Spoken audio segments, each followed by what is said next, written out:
I'm doing this because I need to be covering more obscure movies. I'm constantly referring to all of these films that are more out there and not in the mainstream, and I thought I'd finally shed some light on them. I want this channel to have plenty of coverage of weird experimental films, and today's movie is That Obscure Object of Desire from 1977. Why this movie in particular, you might be asking? Well, because it's Louise Bunuel, of course.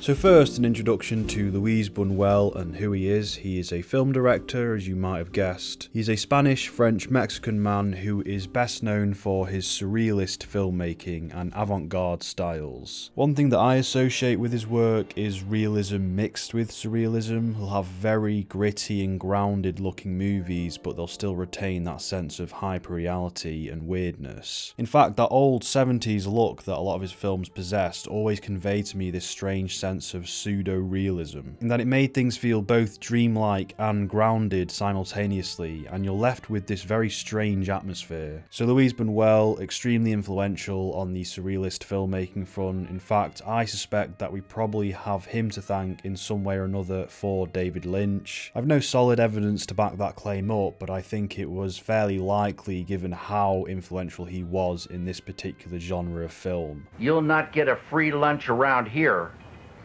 You can burn in hell. Most of Bunuel's films deal with class, in particular critiquing the wealthy elite, or the bourgeoisie as they're often referred to in a lot of his films. Just from looking at a few of his films, you get the sense that he's very anti-elite. He also uses surrealist filmmaking techniques to satirize societal norms and conventions. He likes to always flip things on their heads. A great example of this is the toilet dinner scene in The Phantom of Liberty. That scene does a very good job at summing up his style. You see all these people meeting up to defecate in unison like it's this social ritual and it's normal, and then you see that people go off to this private room when they're hungry to eat in isolation, because that's the thing that you don't do in front of other people. It's all really silly and bizarre, but it's really funny too.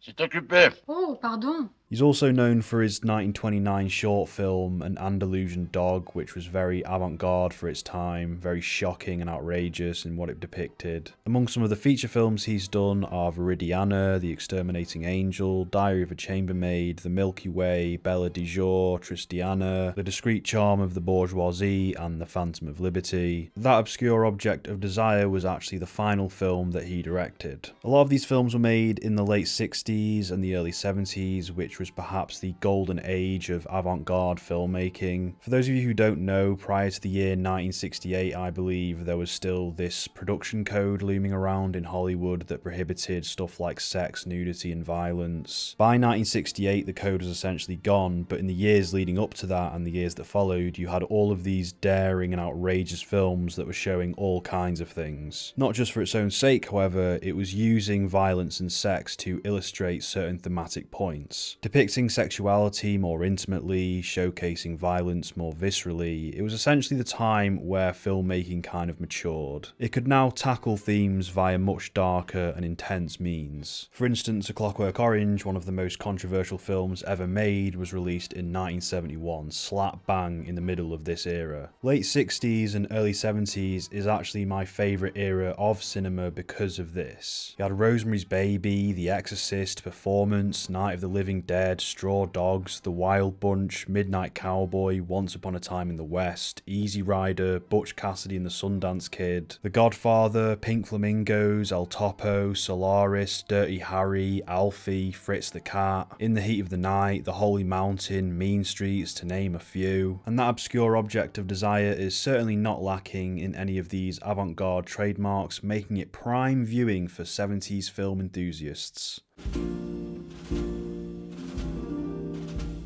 Now onto the film itself. So That Obscure Object of Desire is a 1977 Spanish-French-based film that intimately focuses on the somewhat dysfunctional relationship between an old French man and a young Spanish woman. It takes place both in the French city of Paris and the Spanish city of Seville. Now I saw this film a long time ago, so re-watching it for this review was essentially like watching it for the first time again. The film opens up with a sequence following character Mathieu hurriedly getting on a train to Paris from Seville. We then see a young woman try to follow him on board, whom Mathieu then dumps a bucket of water on.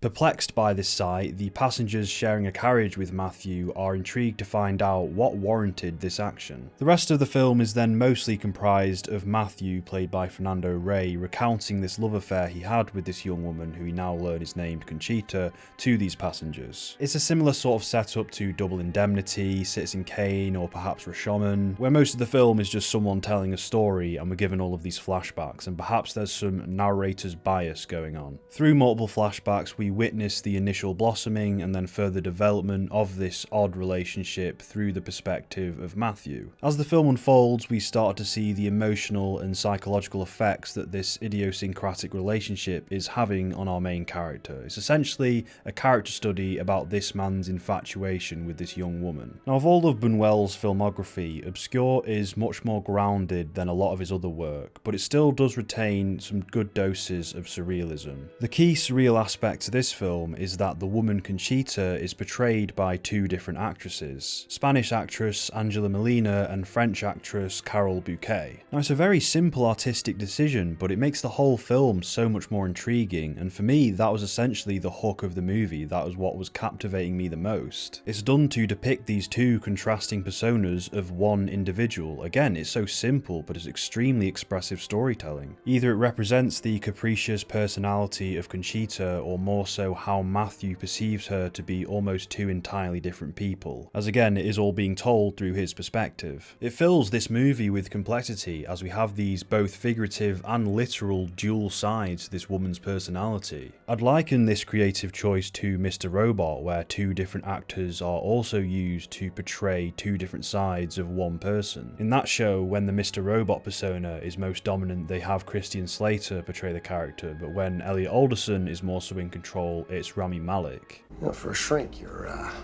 pretty foxy. Throughout this video, I'm going to have to refer to these two different Conchita personas as two different people, just for simplicity's sake. So I'll have one that's called Spanish Conchita and the other French Conchita. Now, every time one of the actresses is swapped out for the other, there is great thematic significance to why this is being done. French Conchita, played by Carole Bouquet, is the first version of Conchita we see on screen. She's the one that Mathieu dumps a bucket of water on and scolds. Throughout the film, French Conchita is depicted to be a fairly stubborn and confident young lady. Emotionally, she comes off a little cold and closed off. She has these narrow eyes that perfectly complement her guarded self. Both personality and appearance-wise, she stands in heavy contrast to Spanish Conchita. Spanish Conchita, played by Angela Molina, is far more trusting and innocent. She seems to be a lot more childlike and naive, and is much more forthright in her displays of affection towards Mathieu. In direct opposition to French Conchita, Spanish Conchita has these big expressive eyes that are much more open and inviting. These two actresses resemble almost two completely opposite female archetypes, and it's such precise and intentional casting. As French Conchita is the sterner of the two, most of the scenes with her contain the instances where Conchita is being more assertive and disagreeable towards Mathieu. Mathieu finds great difficulty romantically advancing with French Conchita, who is often quite uncooperative and withholding, especially when it comes to being intimate. French Conchita also seems to have the most agency, but along with that she's also quite cunning and mischievous. This Conchita likes to tantalise Mathieu and play around with his emotions. Take that off. No. I'll rip it off, I tell you. At first glance, French Conchita is the less desirable female persona. She's the one that causes Mathieu the most grief and frustration. This is probably why it's French Conchita we see when Mathieu pours a bucket of water on her head, because this is the side of her that Mathieu feels the most aggressive and resentful towards. Spanish Conchita, on the other hand, comes across as the far more desirable female personality. Her entire self resembles what a lot of men would consider to be the ideal partner. You're thinking affectionate, adoring, innocent and submissive. The interactions that Mathieu has with Spanish Conchita seem to be much more romantic. In a lot of ways, this is the side of Conchita that Mathieu finds the most pleasurable. You could also interpret this as the cynical embodiment of the ideal woman in the eyes of men, because unfortunately this is what a lot of men crave within women. A woman that's very childlike and goes along with whatever the man says, a woman that's easier to control. Mi amor. Despite all this, however, I don't think Mathieu loves either Conchita any less than the other. Despite Spanish Conchita having all of these alluring and doe-eyed traits, that doesn't mean to say that French Conchita isn't attractive or desirable in her own right. While it's true that many men, or many sides to a man's psyche, do yearn for this fun-loving, naive, warm-hearted partner, it could be said that what's equally enticing to the male psyche is the impenetrable, withholding, tricksy female archetype that's always playing games with the man and giving him a vigorous challenge. And for as much as Mathieu is enticed by Spanish Conchita for all that she is, he's also enticed by French Conchita for all that she is. Mathieu is attracted to different aspects of Conchita's personality for different reasons. This is perhaps done to indicate that a person is not just one thing, they are a whole range of personas and traits, and you can't just categorize them into one singular idea of a person. Additionally, attraction isn't this singular linear thing. In fact, it's this messy boiling pot of these different emotions and impulses you feel towards a person. You like this side of them for these reasons, you like that side of them for those reasons. The film is taking what people perceive to be these simple concepts such as love and attraction, and it's mystifying them, turning them into these complex and messy feelings that we can't quite quantify, and this all ties into what I think the film is ultimately driving at. I would like to ask you a question. Yes? Why are you so determined to make love with me? Why, to be closer to you. Because I love you. So as the title infers, the film takes the concept of love and attraction, desire essentially, and it does its best to obscure the very definition of what it means to love someone, or to want or to have someone. It takes something we'd like to believe as simple and singular, and it depicts it as something that is chaotic and convoluted. It splinters and divides all of these components of desire until we're left wondering, well, what the hell is love anyway? Like, what precise components make up what we call love? When we're together, I let you hold me. I caress you. You have my legs, my mouth, my breasts. Why do you have to make love with me? Because it's normal, it's natural. Firstly, the film does this by obscuring the very object of Mathieu's desire, which is Conchita, by literally dividing her into two completely different people. This is perhaps done to illustrate that a person is not just one thing or one emotion, they are multiple things, multiple emotions, multiple personalities, they are ever-changing beings. Conchita's fluctuating persona causes great frustration for Mathieu, who is constantly attempting to condense her into one object of desire, hence the term. Take that off. When in fact there is a whole range of different reasons as to why a person would be desirable to another human being. It could be an almost infinite amount of personality traits you might be attracted to, a whole host of individual physical features to the person like eyes, hair, bosom, the sexual urge to be with that person, which we call lust, or the burning desire to be with that person, which we call love. Throughout the film we aren't sure what exactly it is that Mathieu wants from Conchita, and perhaps he isn't too sure himself. I respect love too much to go and look for it in back streets, and I've almost never made love to a woman without loving her passionately. The idea of ownership plays a big part in the narrative, as on many occasions does Mathieu attempt to, in ways, buy Conchita's affection. At one point he tries to obtain the mother's permission to marry Conchita by essentially paying her mother off. This causes Conchita to leave Mathieu, as she later resents him for trying to buy her like a piece of furniture. You wanted her to bring me to you. You tried to buy me like some furniture. You could also take note that during the scene with Mathieu and the mother, their transaction is literally interrupted by a mouse getting caught in a trap. You want to marry her? For the moment, I'm unable to. A pretty fake looking mouse, but still. Hell no, man. What the fuck, man? Get your... Later in the film, Mathieu becomes enraged at the sight of Conchita dancing nude in front of a crowd of men. He feels a great sense of jealousy at the fact that he doesn't have sole ownership over this woman's body. A desire to claim one's virginity is also an idea that's heavily inferred. Conchita is an 18-year-old virgin and is very protective of her maidenhead, which also bothers Mathieu, who wishes to have sex with her in order to be closer to her. She attempts to build a relationship without sex, but he sees it as the natural progression of intimacy, as I'm sure a lot of us would. I kissed you because you're terribly kind, and because I like you very much. You kissed me without loving me. Me? Yes. I know very well what you want. I think the film may be questioning why we view sex in this way and perhaps making fun of it. We almost don't legitimize a relationship until the couple has had sex. It's literally how we consummate a marriage. And again, Matthew is perhaps trying to reduce these broad feelings of love into one sexual impulse. Do you love me? Oh, yes, very much. Do you want me? Yes, why do you ask me that?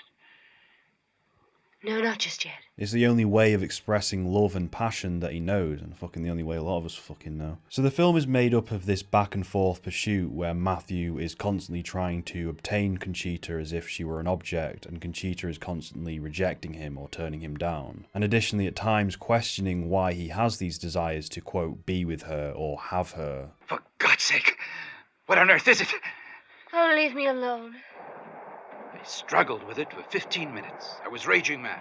I think a lot of Conchita's actions in this film are done not to torment Matthew, but more so to test him. She wants him to come to terms with what exactly it is that he wants from her, and she does this by challenging his perceptions of what love is. He thinks it's about marrying her and taking care of her financially. She rejects this. He thinks it's about sleeping with her. She rejects this. It's testing not only Matthew's perceptions, but also the overall male psyche's perceptions of what desire is. Attraction is hard to quantify, and perhaps it's supposed to be this way, but instead us men are always trying to tie it to one particular idea. Conchita might want their love to exist outside of all of these individual concepts like sex and marriage. She often worries that if she did let Matthew sleep with her, then that would mean an end to the relationship because he'd just lose interest in her, and perhaps she's right. There are many ways to give a man pleasure What do you mean? and still stay a virgin.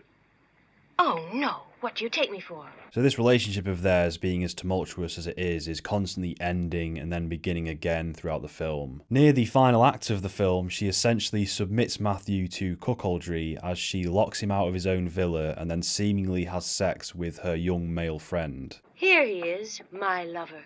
He's handsome. He's young. All very extreme, but it's all part of the test, you gotta understand. This understandably drives Matthew crazy, which unfortunately leads to him beating on her due to all of the anguish that she's put him through. I don't think the film is trying to draw any hard lines by saying she is in the right and he is in the wrong. It is an odd relationship and quite an extreme ordeal that Matthew is put through, all for the sake of deconstructing what his desires are. It's a severe test, but that's what makes it fascinating. It's taking all of these societal presuppositions of what relationships are supposed to be and it's bending them until they break. I'm sure to all of us, the idea of trying to have a relationship strictly without sex is extreme. I mean, at least for me. I mean, not for you guys are fucking losers, but me, like, no, I need that juice, I need that love juice. You've been playing with me for a long time, but I'm getting tired of it. Oh, really? Now, as mentioned before, critiques of the wealthy elite have always been a big part of Bunuel's filmography. Obscure isn't as heavy on these themes as some of his other works, but there are still sprinkles of that thematic trademark here and there. Namely, in the class divide between Matthew and Conchita. Matthew is a wealthy Frenchman who has chambermaids working for him. That's literally how he met Conchita. The idea of an old rich man becoming infatuated with his young chambermaid is almost a criticism in and of itself. Furthermore, the whole point is that he keeps trying to use his wealth and power to obtain Conchita's heart, which turns out to be the shallow way of going about things. So it's poking fun at how an out-of-touch rich man who thinks they're entitled to everything would perceive the value of a woman. Perhaps he is only as obsessed with her as he is because he genuinely believes that he's entitled to have her, to own her. You could also go a step further and say that the two represent the opposing sides of the political spectrum, Matthew having all of the traits of the old traditional conservative and Conchita being the more rebellious countercultural liberal. Something that might support this comparison is the inclusion of the terrorist subplot, which is always looming in the background of the film. Throughout the film there is this ongoing war where these left-wing extremists are essentially terrorizing the establishment. It's left a little vague as again it is in the background, but you can gauge that there probably is this divide between these left-wing extremists and a more right-wing government perhaps. A hyper-capitalistic government predominantly run by these wealthy elites. We see that Matthew isn't exempt from having some political influence himself, as we literally see him use this power when he has his cousin, who's a judge, have Conchita and her mother deported from France. Using your political sway to have a girl and her mother deported just because she romantically rejected you, yeah, that's not on. We can also make better sense of the terrorist subplot if we entertain this theory that it is linked to Mathieu and Conchita's relationship in an allegorical sense. It's left versus right, conservative versus liberal, old versus young, rich versus poor. Here, please accept this. You have a good heart, monsieur. It's a difficult moment for us, my daughter and I. I'm glad to be able to help you. Lastly, an object that keeps showing up seemingly at random throughout the movie is this big brown sack. We first see it being carried around by an old man in Mathieu's estate in Seville. That's during the scene where Mathieu comes to see the aftermath of the fight he had with Conchita. Its first chronological appearance happens almost 50 minutes into the movie, where we see it being carried by what appears to be the same old man, and that's just when Conchita and Mathieu have left a restaurant. We see it again whilst Mathieu and Conchita are on a date, and now Mathieu seems to be in possession of it. It pops up again in a scene in Seville, again being in the possession of Mathieu. Senor, you forgot your sack. Oh.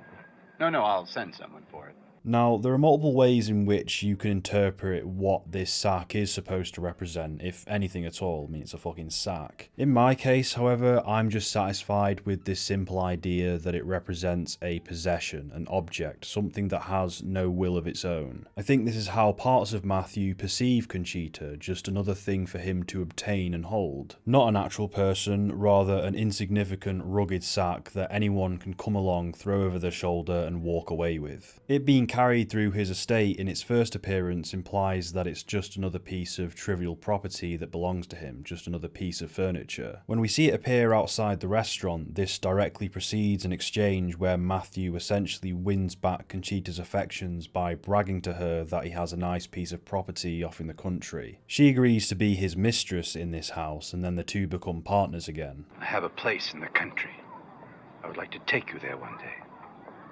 Where is your house? Not far from Paris, but I hardly ever go there. Mathieu? I'll be your mistress in that house. When? Today? Then the sack appears, again perhaps to complement this scene of Mathieu regaining ownership of this young woman. Later we see Mathieu casually lugging it around whilst enjoying a romantic stroll with Conchita. At this point he is now in firm possession of her. Finally the sack appears again at the end of the film, and now we see what's inside it. A torn, blood-stained wedding dress that a woman begins to mend behind a shop window.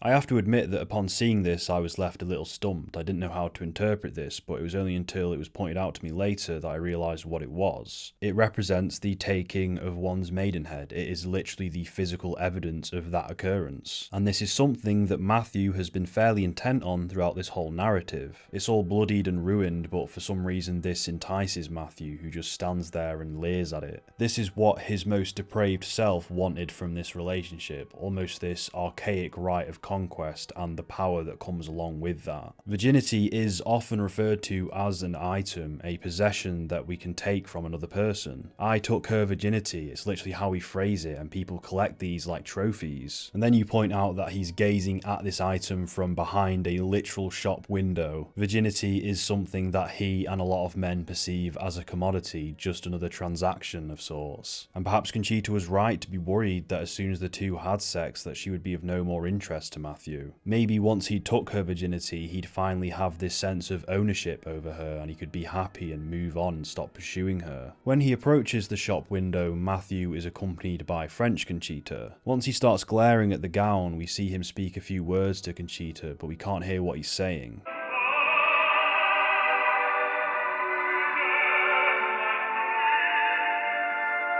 This could be to imply that his empty words no longer have any more sway over Conchita, who we now see walking off in what looks to be mild disappointment. Mathieu remains there looking at the dress for a few moments before moving on. It then cuts and we see that we've switched back to Spanish Conchita. Spanish Conchita has this look of disdain on her face as she begins to storm off from Mathieu, who starts to pursue her, before a big explosion is let off, filling the whole screen with fire and smoke and ending the movie.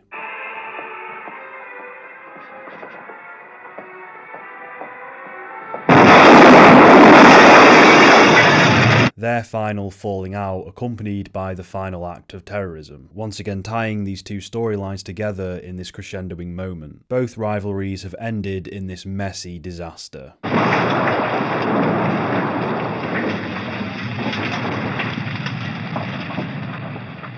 It should be noted that it's the Spanish persona who is present for this final shot of Mathieu being very visibly rejected by Conchita. The Spanish counterpart, you could always argue, was the more submissive and approachable of the two personas. Perhaps the fact that this side of Conchita can't be swayed by Mathieu's words is an indicator that the relationship is well and truly at an end, as Conchita's most innocent side has finally wised up. This penultimate scene is all the while accompanied by a news announcement stating that the war on terror will only start escalating from here on out, as various extremist groups have begun to join forces and have promised to continue sowing confusion and chaos in society. Police report the formation of a strange alliance. Several extreme leftist groups. These attacks, launched at random, are aimed at throwing our society into total confusion. A sad promise that things will only get worse from here on out. A cyclical pattern of mass confusion and chaos sounds exactly like a dysfunctional relationship.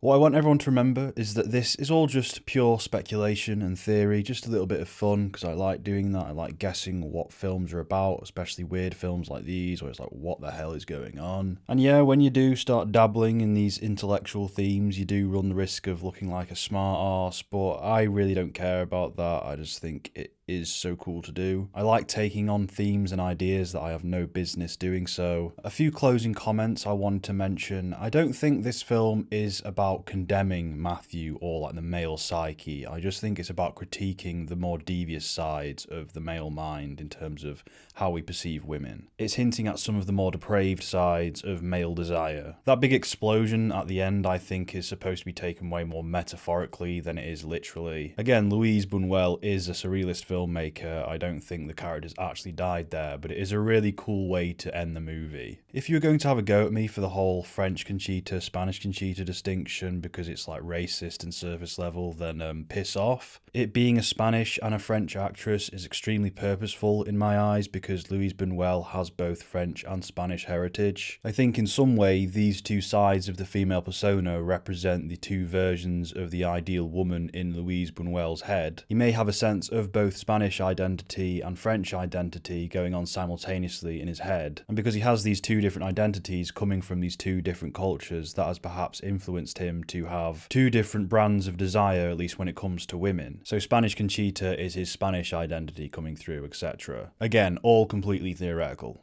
I have a friend who, despite his great passion for women, still maintains that they are all sacks of excrement. And with that, we are at an end, and if you've made it this far through the video, I just want to say a big thank you. That is awesome. You have sat through a very boring movie review about a very boring movie. Are you sure you don't find this boring? Nah, sod all that self-deprecation. This is a sick movie. It's a sick piece of kino, and you should have all seen it by now, because if you haven't seen it because you're not cultured, fuck you. Ideally, this is the sort of thing I want to be doing a lot more of, just reviewing and analysing these weird, wacky films from different eras that aren't at all relevant. I can't be having to wank off the YouTube algorithm all the time. But thank you so much for bearing with me on this one, and if you're hearing this message, then you are a hero. So give yourself a nice pat on the back for that.